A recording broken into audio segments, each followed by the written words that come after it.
Hello အားလုံးပဲမင်္ဂလာပါခင်ဗျာ Long time no see ပါ brother တို့ကြီး Okay ဆိုတော့ကျွန်တော်တို့ Liverpool အသင်းကဒါစနေနေ့မနက်တနာရီခွဲမှာဆိုလို့ရှိရင်တော့ Villa Park မှာ Premier League ပွဲစဉ်30ခွန်အဖြစ်ရှင်ပြိုင်ကစားဖို့ရှိပါတယ်ဒီပွဲစဉ်က Liverpool အသင်းအတွက်ကောတစ်ဖက်က Aston Villa အသင်းအတွက်ကောက Champions League ဝင်ခွင့်ကျိန်းသေးဖို့အတွက်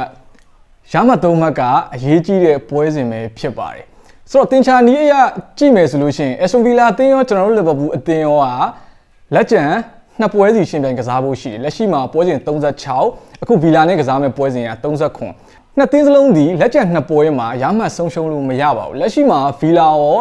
ာကျွန်တော်တို့ Liverpool အသင်းရောကရမှတ်59မှတ်ပါအောက်ကဘုံမောက်အသင်းကတော့55မှတ်နဲ့ PR ပေးနေပါတယ်ဆိုတော့တင်ချာနီးရဲ့ကျွန်တော်ကြည့်မယ်ဆိုလို့ရှိရင် Liverpool အသင်းရော Aston Villa အသင်းရောကရမှတ်နှစ်ပွဲမှာပေါ့နော်ရမှတ်တွေဆုံးရှုံးခဲ့မယ်ဆိုလို့ရှိရင်တော့ဘုံမောက်အသင်းကလက်ကျန်နှစ်ပွဲမှာ6မှတ်ရရှိခဲ့မယ်ဆိုလို့ရှိရင်တော့60မှတ်နဲ့ Champions League ဝင်ခွင့်ရရှိဖို့ရှိနေပါတယ်တစ်ဖက်က Aston Villa အသင်းဘက်ကိုကြည့်မယ်ဆိုလို့ရှိရင်လည်း Aston Villa အသင်းဒီနောက်ဆုံးကစားရမယ့်ပွဲစဉ်က Manchester City အသင်းနဲ့ပွဲစဉ်လုံးဝလွယ်ကူမဲ့ပွဲစဉ်မဟုတ်ဘူး Premier League ဆူဖလားကြီးအတွက်ကလည်း City နဲ့ Arsenal က2မှတ်အကွာကနေအပြိုင်ဆိုင်ဖြစ်နေတယ်လက်ကျန်နှစ်ပွဲကသူတို့တော့တော်တော်လေးအရေးကြီးနေတာဖြစ်တဲ့အတွက်ကို Championဖြစ်ဖို့အားပြိုင်နေတဲ့ Man City နဲ့ကန်ရမယ့်ပွဲစဉ်က Villa အတွက်တော့မလွယ်ကူကျွန်တော် Liverpool တင်ကတော့ဒီပွဲစဉ်ပြီးလို့ရှိရင်အိမ်ဝင် Anfield မှာ Brentford တင်ကိုအဲ့ခံပြီးရှင်ပြိုင်ကစားဖို့ရှိပါတယ်ကျွန်တော်တို့အတွက်ကလည်းဒါပွဲစဉ်တိုင်းကမလွယ်ကူပါဘူး Liverpool တင်က injury ပြဿနာတွေနဲ့ရုန်းကန်နေရတာလေ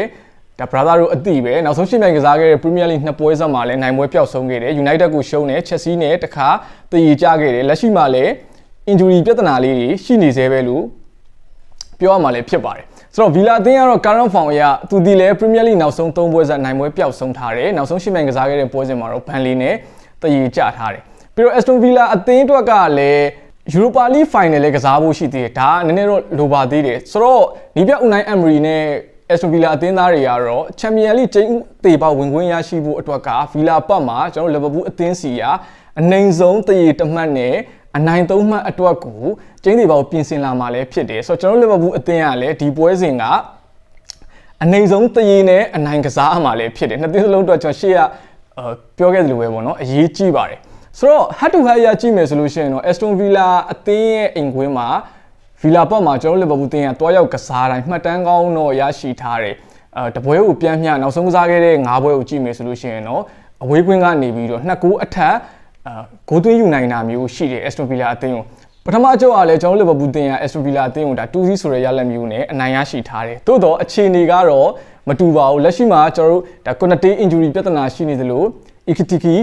injury ပြဿနာရှိနေပါတယ်ပြီးတော့ Florian Wirtz ကတော့ပြီးခဲ့တဲ့ Chelsea အသင်းနဲ့ပွဲစဉ်မှာဖျားတာဖြစ်တဲ့အတွက်ပေါ့နော်စာအိမ်ပြဿနာလို့သိရတယ်ဒီအတွက်ကြောင့်မပါဝင်နိုင်ခဲ့ဘူးလွဲချော်ခဲ့တယ်ဒီနေ့ပွဲစဉ်ကတော့ Florian Wirtz ပြန်ပါလာဖို့ရှိတယ်ပြီးတော့ as a training center မှာကျွန်တော် Liverpool အသင်းရဲ့ player တွေ injury player တွေကိုပြန်တွေ့ရတာဖြစ်တဲ့အတွက်ဝမ်းသာလို့တော့ရတယ်အဓိကတော့ Mo Salah နဲ့ Alisson Becker အသင်းလိုက် training တွေမှာ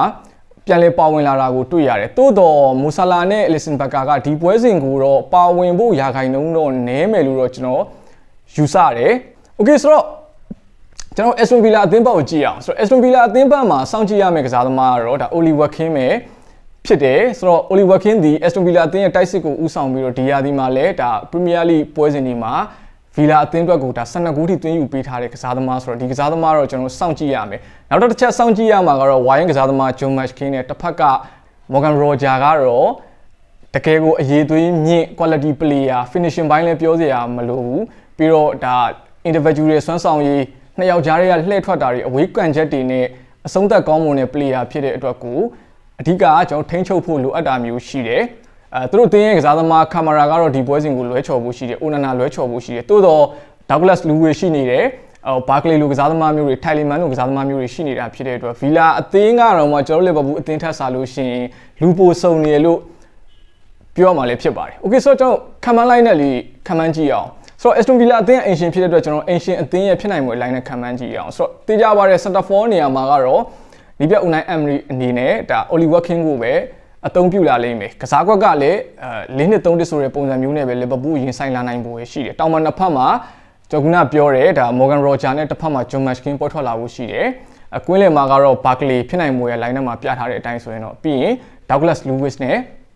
ဒါထိုင်လီမန်တို့ကွင်းလယ်မှာဒီ3ဦးပွဲထွက်လာနိုင်ပွဲရှိတယ်။ Aston Villa အသင်းရဲ့နောက်ခံလူတွေနေရာမှာဆိုရင်တော့ full back မှာကတော့ဒီနေ့ရဲ့တစ်ဖက်မှာတော့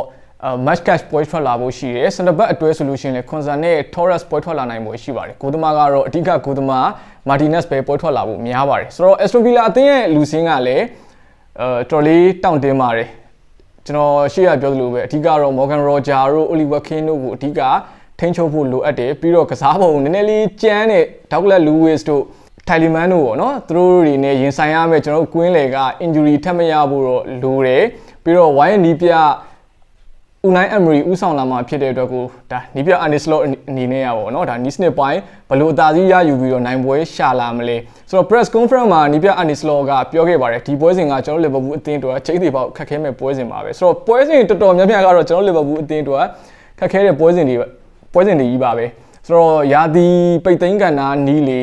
injury ပြဿနာကြောင့်ရလက်ပိုင်းတွေကဆိုးဝါးလေဒါပေမဲ့ Champions League ဝင်ခွင့်ကိုတော့နီးပြ Arne Slot အနေနဲ့ရယူပေးတင်ပါတယ်။ဘာဖလားမှလည်းမရှိတော့တဲ့အတွက်ကိုဒါလီဗာပူးအသင်းအတွက်နောက်ဆုံးမျှော်လင့်ချက်လို့ပြောလို့ရတယ်။နောက်တစ်ချက်ကဒီနေရာမှာတစ်ဆက်တည်းပြောချင်တာကတော့လီဗာပူးအသင်းရဲ့ဘုတ်အဖွဲ့ဝင်တွေကဒါချန်ပီယံလိဝင်ခွင့်ဒါကျင်းတီပေါက်ရရှိခဲ့မယ်ဆိုလို့ရှိရင်တော့ဒါနီးပြ slot ကိုလာမယ့်ရာသီမှာအသင်းမှာဆက်ထားသွားမယ်ဆိုတဲ့သတင်းတွေကလည်းအလုံးတီးပြီးဒါအတိုင်းပဲ slot ကိုယ်တိုင်ကလည်းလာမယ့်ရာသီမှာသူကလီဗာပူးအသင်းရဲ့နီးပြဖြစ်ရှိအောင်မယ်ဆိုတဲ့ဟာမျိုးတွေအရေးမွက်ပြောကြားပြီးတော့သူကိုယ်တိုင်ယုံကြည်မှုအပြည့်ရှိနေတယ်ဆိုတော့နီးပြ Arne Slot အနေနဲ့ချန်ပီယံလိဝင်ခွင့်ကိုတော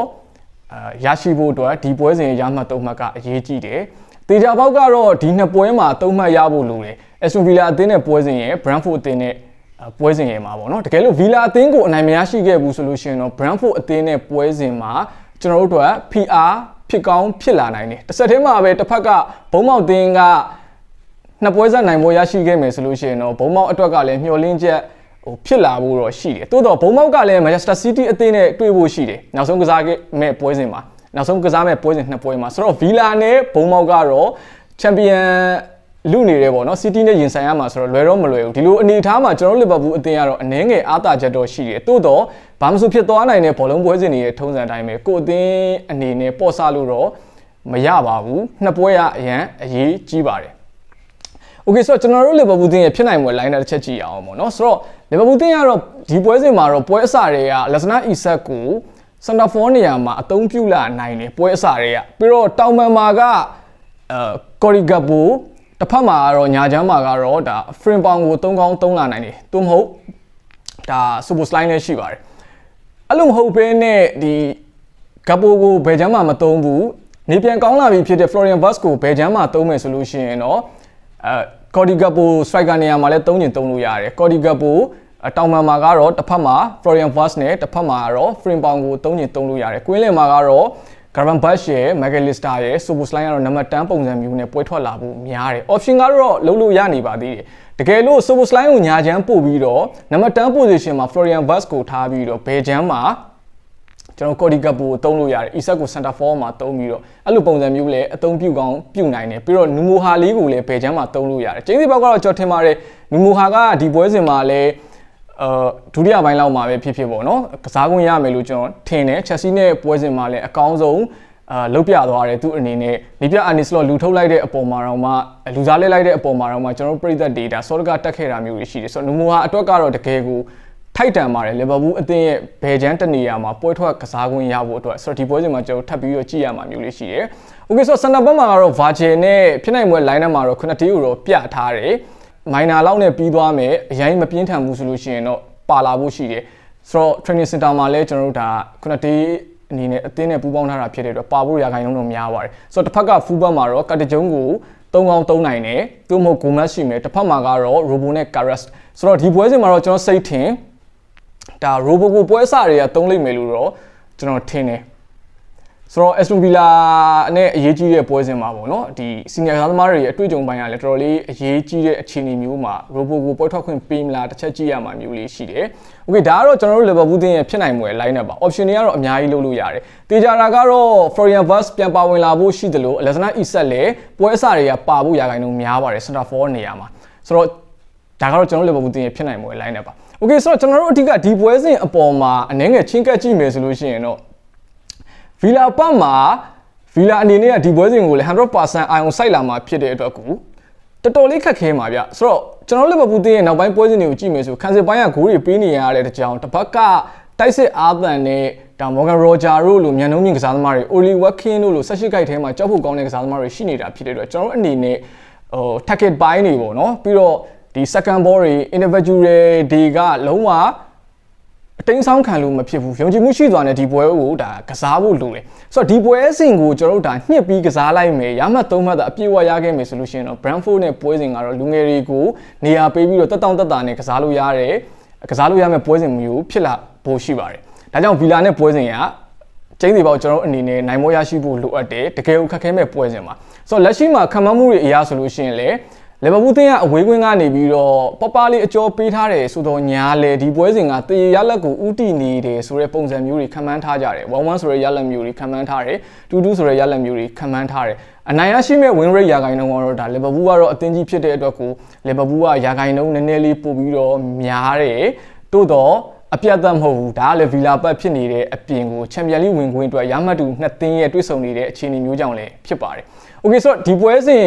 ကိုတော့စနေနေ့မနက်တနာရီခွဲမှာအားလုံးပဲစောင့်မျှော်ကြည့်ရှုနိုင်ပါတယ်။နောက်ကြရဲဆိုပေမဲ့ဒီပွဲစဉ်ကကျွန်တော်လီဗာပူးဖန်တွေအတွက်ချန်ပီယံလိဝင်ခွင့်အတွက်ရင်ခုန်ရမယ့်ပွဲကောင်းတစ်ပွဲလို့ကျွန်တော်ထင်ပါတယ်။စောင့်ကြည့်အားပေးလို့ရပါတယ်။ဆိုတော့အမြင်လေးတွေကို comment box မှာဝင်မျှပေးသွားခဲ့ကြပါအောင်။ဂိုးရလက်ဘယ်လိုမျိုးလေးထွက်ပေါ်လာမလဲခင်ဗျ။ဆိုတော့ comment box မှာဝင်မှန်းပေးသွားခဲ့ကြပါအောင်။ကျေးဇူးထူးပဲတင်ရှိပါတယ်ခင်ဗျာ။